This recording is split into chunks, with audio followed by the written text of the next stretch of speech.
المرسلين نبينا محمد وعلى آله وصحبه ومن سن بسنته إلى يوم الدين أما بعد. برادران اسلام، جو آیات ہم نے سماعت فرمائی، ان آیات میں اللہ تعالیٰ نے بہت سے احکامات بیان کیے. انہی احکامات میں سے ایک عظیم حکم جو اللہ تعالیٰ نے آیتوں میں بیان کیا، ذکر کیا کہ اللہ کی عبادت کرو، اللہ کے ساتھ کسی کو شریک نہ کرو. اس کے بعد اللہ تعالیٰ نے فرمایا کہ کچھ لوگوں کے ساتھ تمہیں احسان کرنا ہے، اچھا سلوک کرنا ہے، بہتر معاملہ انجام دینا ہے. کون لوگ ہیں؟ اللہ تعالیٰ نے ترتیب کے ساتھ ذکر کیا. سب سے پہلے جن کے ساتھ اللہ نے احسان کا حکم دیا،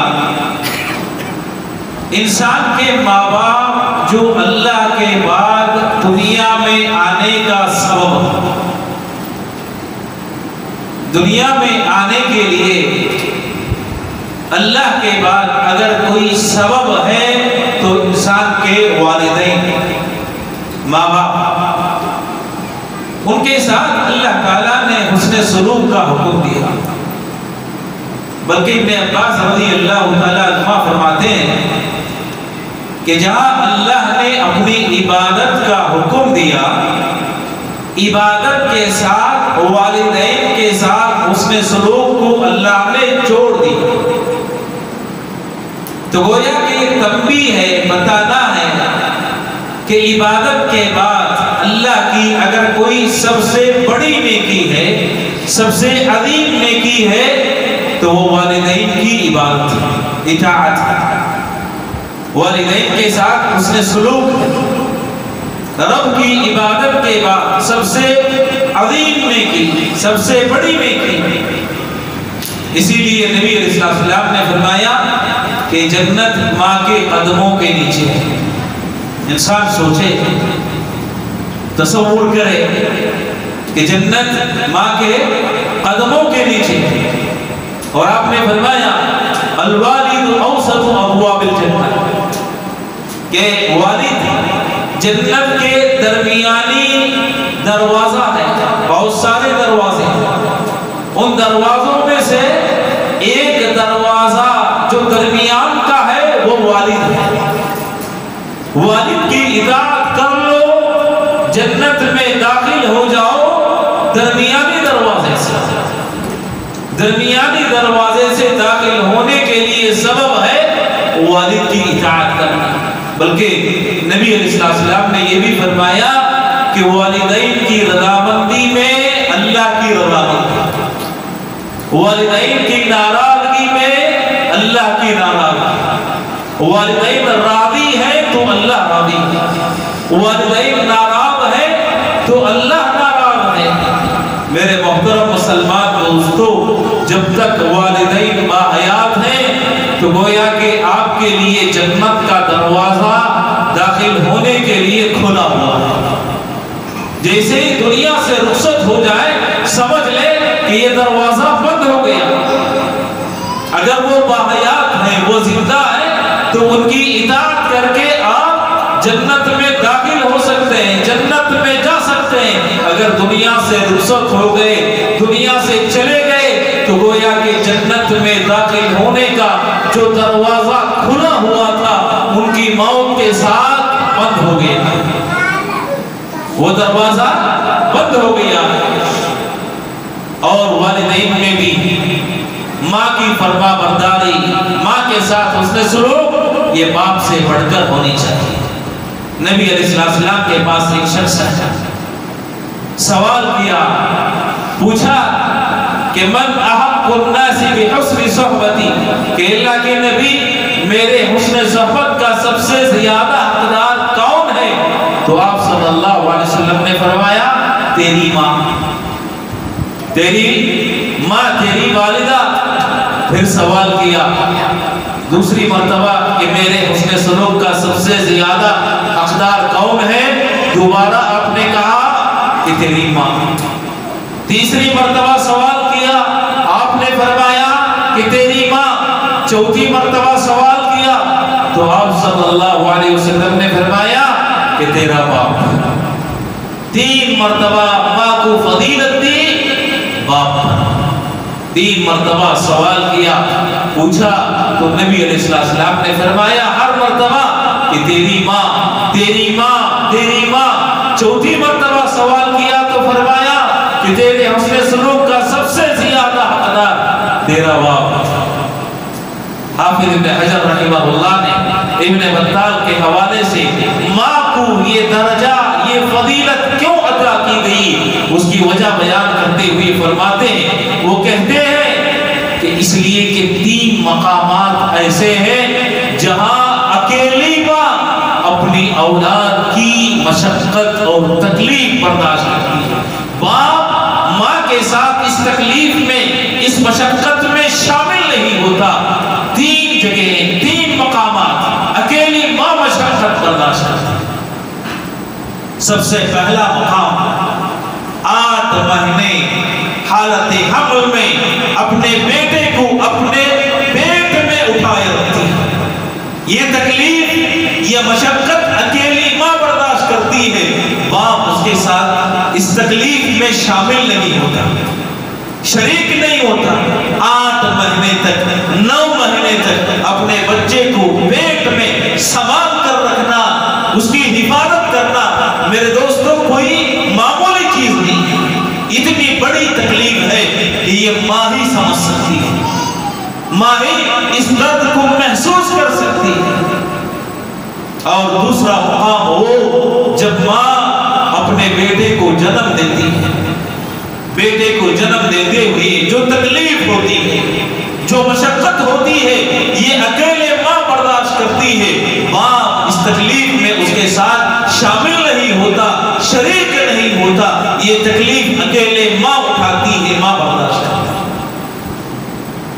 और तीसरा मकाम 2 साल तक अपने बच्चे को माँ दूध पिलाती है। 2 साल तक माँ अपने बच्चे को दूध पिलाती है। ये वो तकलीफ है, ये वो मशक्कत है जो अकेली माँ बर्दाश्त करती है। ये 3 मकामात हैं जहां अकेली माँ इस तकलीफ को बर्दाश्त करती है, बाप इस तकलीफ में उसके साथ शामिल नहीं होता, शरीक नहीं होता। उसके बाद बच्चे की जो तरबियत होती है, माँ और बाप दोनों मिलकर उसकी तरबियत करते हैं। इसीलिए नबी करीम सल्लल्लाहु अलैहि वसल्लम से जब सवाल किया गया, पूछा गया कि मेरे हुस्न सलूक का सबसे ज्यादा मुस्तहिक कौन है, तो पहली मर्तबा आपने फरमाया तेरी माँ। दूसरी मर्तबा सवाल किया तो कहा तेरी माँ। तीसरी मर्तबा सवाल किया तो कहा तेरी माँ। चौथी मर्तबा सवाल किया तो कहा कि तेरा माँ। इब्ने उमर रज़ियल्लाहु ताला अन्हुमा काबतुल्लाह का तवाफ कर रहे थे। अजीम सहाबी उमर रज़ियल्लाहु ताला अन्हुमा के बेटे अब्दुल्लाह इब्ने उमर काबतुल्लाह का तवाफ कर रहे हैं। एक आदमी अपनी बूढ़ी माँ को अपनी पीठ पर उठाए इब्ने उमर रज़ियल्लाहु ताला अन्हुमा से मुलाकात करता है, मिलता है, उसके बाद सवाल करता है। इब्ने उमर से पूछता है कि मैंने अपनी माँ को पीठ पर उठाकर यमन से मक्के तक का सफर किया, पीठ पर उठाकर यमन से मक्के तक ले आया हूँ, और जितने अरकान हैं, जितने हज के अरकान हैं, मुज़दलिफा जाना हो, मिना जाना हो, अरफा जाना हो, वहां से मक्का आना हो, तवाफ हो, सही हो, सारे अरकान मैंने अपनी माँ को अपनी पीठ पर उठाकर अदा किए हैं। क्या मैंने अपनी माँ का हक अदा कर दिया? सवाल करता है, पूछता है कि क्या मैंने अपनी माँ का हक अदा कर दिया? इब्ने उमर रज़ियल्लाहु ताला अन्हुमा ने जवाब दिया, फरमाया वला बिज़फ़रतिन वाहिदा, कि इंसान तू अपने माँ के हक ادا کرنے کی بات کرتے ہو، حق ادا کرنے کے بارے میں سوال کر رہے ہو۔ اللہ کی قسم تمہاری ماں نے تمہیں جنم دیتے ہوئے 1 منٹ کی یا چند سیکنڈ کی جو تکلیف محسوس کی تھی، اس پورے سفر میں تم نے اس 1 منٹ کا بھی حق ادا نہیں کیا، چہ جائے کہ ساری زندگی کے حق ادا کرنے کی بات کرتے ہو۔ یہ ماں کا مقام ہے، یہ ماں کا مرتبہ ہے، یہ ماں کا درجہ ہے جو شریعت اسلامیہ میں مقرر کیا۔ میرے محترم مسلمان دوستو، بڑے افسوس کی بات آج ہم محسوس کرتے ہیں، دیکھتے ہیں نوجوانوں کو کہ باپ کے ساتھ گفتگو کرتے تو زبان اونچی ہو جاتی ہے، زبان درازی کرنے لگتے ہیں، ماں کے ساتھ گفتگو کرتے تو آواز اونچی ہو جاتی ہے۔ ہمارے اسلاف جب ماں باپ سے بات کرتے، اسماعیل، اعمش، کئی ائمہ ماں سے گفتگو کرتے، آواز اتنی دھیمی ہوتی کہ سننے والا سمجھتا کہ شاید بات کرنے میں ان کو مشقت ہو رہی، تکلیف ہو رہی، آواز بلند نہ کرتے، احترام اور حسن سلوک ملحوظ رکھا کرتے تھے۔ ابن عباس رضی اللہ تعالیٰ عنہ کے پاس ایک شخص آیا، امام بخاری نے اس حدیث کو الادب المفرد میں ذکر کیا۔ ایک آدمی آیا ابن عباس رضی اللہ تعالیٰ عنہ سے ایک مسئلہ پوچھنے کا۔ مسئلہ کیا تھا؟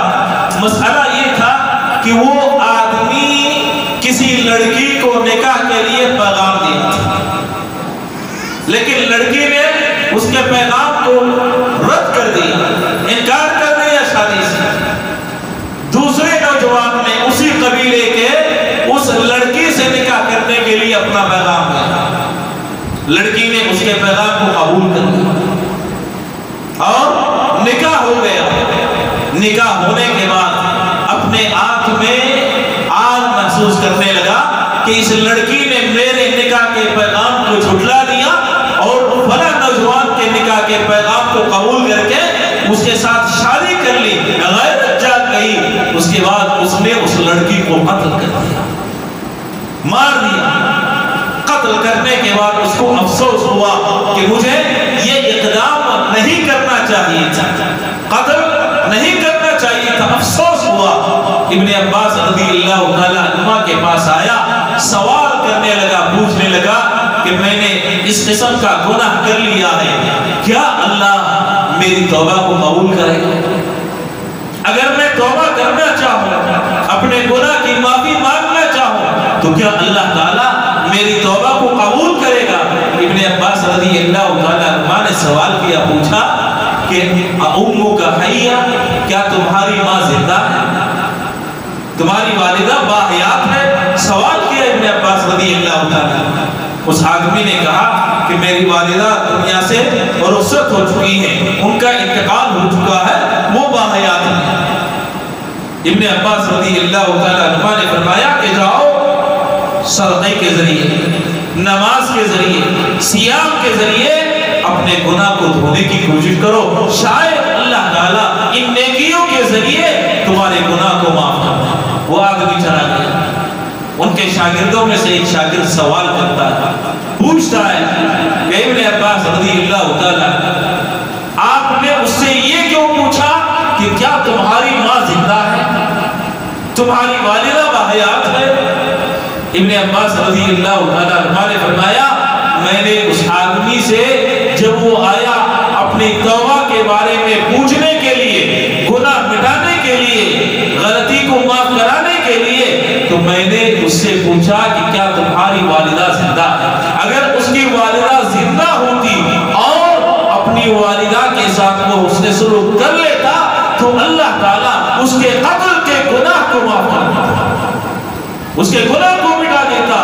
اس لیے کہ والدہ سے بڑھ کر حسن سلوک جیسی نیکی مجھے کوئی اور نہیں معلوم، میں نہیں جانتا۔ میرے محترم مسلمان دوستو، والدین کے ساتھ حسن سلوک کرنا رب کی عبادت کے بعد سب سے بڑی نیکی، لیکن آج نوجوانوں نے نیکی کو بھلا دیا ہے۔ کتنے والدین اپنے بیٹے کو دیکھنے کے لیے ترس جاتے ہیں، بیٹے سے گفتگو کرنے کے لیے تڑپ جاتے ہیں، ماں کی ممتا جاگ اٹھتی ہے، بیٹا कभी सीधे मुंह वालिदैन से बात करना गवारा नहीं करता। मेरे दोस्तों, वालिदैन नाराज हो जाए, याद रखे रब नाराज हो जाएगा। वालिदैन राजी है तो अल्लाह ताला राजी है। इसी को अल्लाह ताला ने कुरान मजीद की इस आयत करीमा में बयान किया कि अल्लाह ताला की इबादत करो और वालिदैन के साथ उसने सलूक करो, वालिदैन के साथ अच्छा मामला करो। बल्कि शरीयत इस्लामिया यहाँ तक हुक्म देती है वालिदैन मुशरिक है, काफिर है, तब भी उसके साथ उसने सलूक करना है, तब भी बेहतरीन मामला करना है। अगर वो काफिर क्यों ना हो, मुशरिक क्यों ना हो, उनका शिर्क उनके साथ है, लेकिन औलाद को चाहिए कि उनके शिर्क को छोड़ते हुए उनके साथ उसने सलूक का मामला करने की कोशिश करे। मिसालें बहुत हैं, सारी मिसालें मैं बयान नहीं कर सकता। कुरान मजीद में अल्लाह ताला ने जगह जगह इसकी वसीयत की।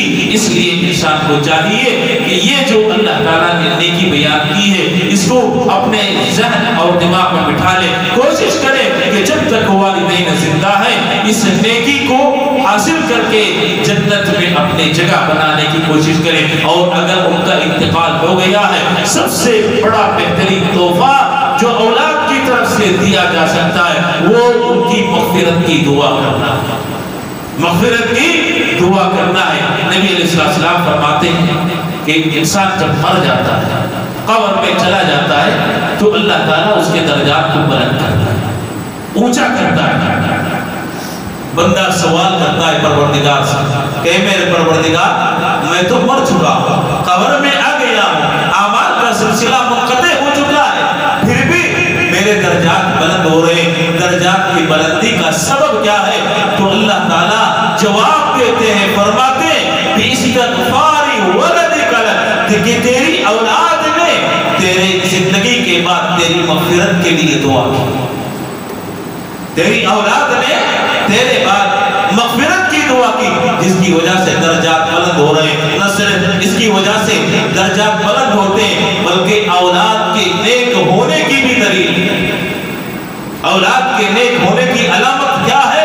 कि वो अपनी वालिदैन के लिए दुआ करती है। नबी अलैहिस्सलाम ने फरमाया औवलदिन सालिहिन यदउ लह, तीन चीजें जो कब्र में इंसान को मिलती है, उनमें से एक नेक लड़का जो अपने वालिदैन के लिए दुआ करता है। तो अगर कोई औलाद अपने वालिदैन के लिए दुआ करती है तो गोया कि औलाद के नेक होने की अलामत है, नेक होने की निशानी है। इसीलिए हमको चाहिए कि वालिदैन की अहमियत को समझें और जो हुकूक शरीयत ने मुकर्रर किए हैं उनको अदा करने की कोशिश करें। अल्लाह ताला से दुआ है कि अल्लाह ताला हम तमाम मुसलमानों को अल्लाह की इबादत के साथ, तौहीद के साथ, वालिदैन के साथ उसने सलूक करने की तौफीक अता फरमाए। और अल्लाह ताला जब तक जिंदा रखे, ईमान और इस्लाम पर अमल करने वाला बनाकर जिंदा रखे, उसने खात्मा नसीब फरमाए, सूए खात्मा से महफूज रखे, जन्नत में जगह दे, जहन्नम और कब्र के अज़ाब से बचाए। आमीन। व आखिरु दअवाना अल्हम्दुलिल्लाहि रब्बिल आलमीन। अस्सलामु अलैकुम व रहमतुल्लाहि व बरकातुहू।